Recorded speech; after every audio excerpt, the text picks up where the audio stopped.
Imagine a food so dark, dense, and bitter that modern people would reject it at the first bite. Yet, for centuries, it kept entire civilizations alive through famine, war, plague, and brutal winters. This bread didn't look appetizing. It didn't taste soft or sweet. It cracked teeth, filled stomachs, and lingered in the gut for hours. And when everything else failed, it refused to fail. That food was black bread, and medieval survival quietly depended on it more than on meat, milk, or even vegetables. Black bread was not a poor substitute for real bread. It was real survival technology, shaped by necessity, climate, and hard biological truths medieval people learned the expensive way. The first thing modern minds misunderstand is grain hierarchy. Medieval people did not choose black bread because white bread was unavailable. They chose it because white bread was unreliable. White bread spoiled faster, starved the body quicker, and collapsed under storage pressure. Black bread did the opposite. It endured. Black bread was usually made from rye, barley, oats, spelt, or mixtures of grains, often whole, coarsely ground, and never stripped of bran or germ. That mattered. The bran and germ carried fiber, minerals, oils, and slow-burning energy. White flour removed these parts, creating bread that tasted good but failed under stress. Black bread digested slowly. That one property changed everything. Medieval labor was brutal. People worked long hours in cold, heat, hunger, and fear. They needed food that stayed with them, not food that spiked energy and vanished. Black bread expanded in the stomach, absorbed water, and released energy gradually. One loaf could sustain a worker through an entire day. White bread demanded constant eating. Constant eating was impossible during famine. Then there is storage reality. Black bread resisted mold far better than white bread. Its acidity, density, and lower moisture content slowed spoilage. Many black breads were naturally sourdough, fermented with wild cultures that lowered pH and created hostile conditions for rot. Medieval people didn't call it probiotics. They called it bread that didn't kill them later. Some black breads lasted weeks. Some lasted months when dried. In emergencies, loaves were baked hard on purpose, almost like edible bricks. They could be softened later with water, broth, or beer. This flexibility mattered. A food that can be eaten fresh, stale, dried, or rehydrated is a survival gift. Black bread also paired perfectly with scarcity. It required little fuel to eat. It could be consumed cold. It combined well with weak soups, scraps of cheese, bits of fish, or nothing at all. It never demanded luxury. It accepted hardship. Another reason black bread sustained life is that it was nutritionally honest. It contained minerals modern white bread lacks: iron, magnesium, zinc.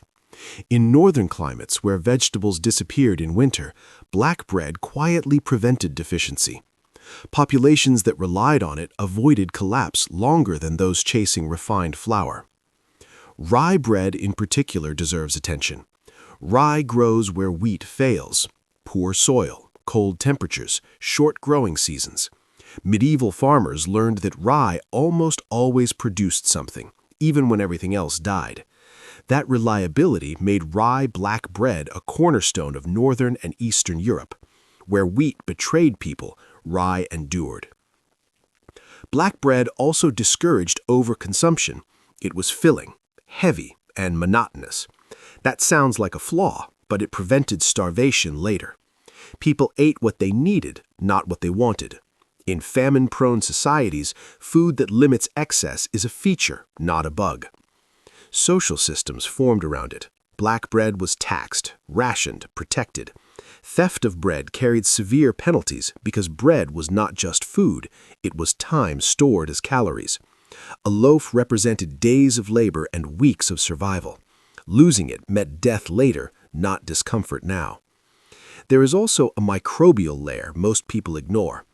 Traditional black breads relied on long fermentation. That fermentation broke down anti-nutrients in grains, making minerals more absorbable. Modern quick breads skip this step and then blame grains for health problems medieval people rarely described the same way. Black bread even survived war better than most foods. Armies burned fields, slaughtered animals, destroyed orchards. But grain stores hidden underground often survived. Black bread could be baked quickly from coarse meal without perfect milling. It did not require refined infrastructure. When mills were destroyed, black bread still happened. And perhaps the most important truth is this: black bread was psychologically stabilizing. It was predictable. It was always there. In a world where everything else changed violently, bread remained. People endure suffering longer when one reliable thing stays constant. Modern people see black bread as poor food because modern life removed the conditions it was designed for. Remove famine, fuel scarcity, hard labor, and uncertainty, and of course it seems unnecessary. But medieval people lived inside those conditions permanently. They survived on black bread not because they had no choice, but because it worked when nothing else did. One of the deepest reasons medieval people survived on black bread is that it matched the rhythm of medieval life better than any other staple. Medieval existence was not built around 3 neat meals a day. It was built around long stretches of labor, uncertainty, and sudden shortage. Black bread was engineered, intentionally or instinctively, to function inside that chaos. Black bread worked because it was time-efficient nutrition. Once baked, it demanded almost nothing. No daily tending like livestock, no constant grinding like porridge, no immediate consumption like fresh foods. A loaf could sit, unharden, dry, and still remain edible weeks later. In crisis conditions, time mattered as much as calories. Black bread gave both. This is why black bread often replaced porridge during hard times. Porridge required fuel every time it was cooked. Fuel meant wood. Wood meant labor or danger during war. Bread required fuel once. After that, it waited. That single difference saved countless lives during sieges and winters when fuel vanished faster than food. Another overlooked factor is predictable digestion. Black bread didn't spike hunger. It didn't disappear in the gut. Its fiber slowed digestion so reliably that medieval people could plan their labor around it. Eat once, work for hours. That predictability mattered enormously in a world where stopping to eat could cost daylight, warmth, or safety. White bread failed here. It created hunger too quickly. Hunger leads to panic. Panic leads to early depletion of stores. Black bread prevented that psychological collapse by keeping people satisfied longer, even on reduced rations. Black bread also functioned as a universal base food. It didn't need perfection around it. It paired with everything: weak beer, thin soup, salt, onions, fish scraps, cheese shavings, animal fat, even just water. In famine years, black bread became the carrier of whatever nutrition still existed. Without it, those scraps were meaningless. In many regions, black bread was deliberately baked acidic. Sourdough fermentation wasn't a taste preference, it was rot prevention. Acid slowed mold growth and allowed bread to last longer in damp climates. Medieval people noticed this long before they understood microbes. Loaves that spoiled faster disappeared from tradition. Survivors stayed. This fermentation also transformed grains chemically. It broke down compounds that block mineral absorption. That meant iron, magnesium, and other micronutrients actually entered the body instead of passing through. Populations that relied on fermented black bread suffered fewer deficiency-related collapses than those relying on refined flour when times turned bad. Rye-based black bread deserves even deeper attention. Rye thrives in cold, wet soils where wheat fails. It resists frost. It tolerates poor land. Medieval farmers learned that rye was insurance against climate betrayal. Even in bad years, rye often produced something, and something, when turned into bread, meant survival. Rye bread also molds differently. When it molds, it often does so visibly and slowly, giving warning. White bread can hide danger longer. That early warning mattered in households where one bad loaf could poison multiple people. Another reason black bread sustained medieval populations is that it discouraged hoarding abuse. It was heavy, bulky, and difficult to transport in large quantities secretly. That made it harder for elites or thieves to strip communities completely. Grain could be hidden, but baked black bread was often shared, visible, and consumed locally. That social friction reduced catastrophic inequality during shortages. Black bread even shaped ration systems. During famine or war, authorities could calculate survival rations precisely because black bread's caloric density and satiety were predictable. A known amount fed a known number of people for a known time. Few foods offer that reliability. There is also a biological endurance aspect people rarely discuss. Black bread trains the body for scarcity. High-fiber, low-sugar diets stabilize blood sugar and reduce dependency on constant feeding. Populations adapted to black bread handled famine transitions better than populations accustomed to refined food. Their bodies were already operating efficiently under low-input conditions. And then there is the cultural layer. Black bread was not celebrated, it was respected. It was treated as serious food. Waste was shameful. Crumbs were saved. Stale loaves were softened, toasted, rebaked, or brewed into beer-like drinks. Nothing was casual. That mindset alone extended survival far beyond what calories alone could explain. Perhaps the most uncomfortable truth is this: black bread didn't just keep people alive, it kept them disciplined. Discipline is survival under prolonged stress. Soft foods encourage indulgence. Hard foods enforce restraint. Medieval people lived inside restraint because restraint outlasts disaster. Modern societies abandoned black bread not because it failed, but because conditions changed. Industrial milling made white flour cheap. Fuel became abundant. Labor decreased. Hunger became episodic instead of constant. Under those conditions, black bread feels unnecessary. But remove refrigeration, fuel, stable supply chains, and predictable meals, and black bread instantly makes sense again. Medieval people survived on black bread because it was not optimized for comfort.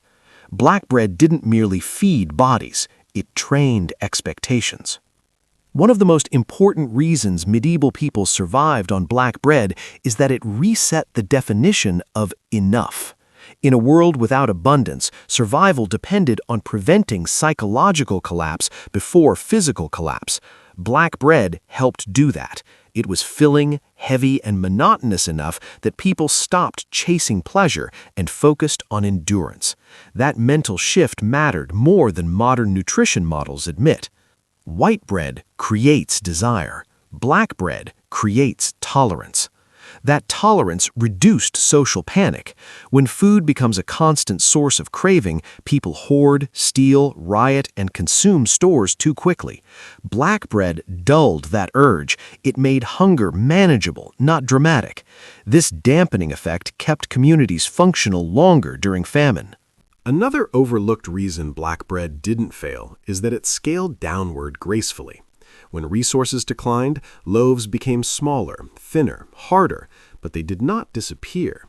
Recipes adjusted naturally, grain mixtures changed, bran increased, bark, acorns, or legumes were added in extreme years. The bread became worse, but still bread.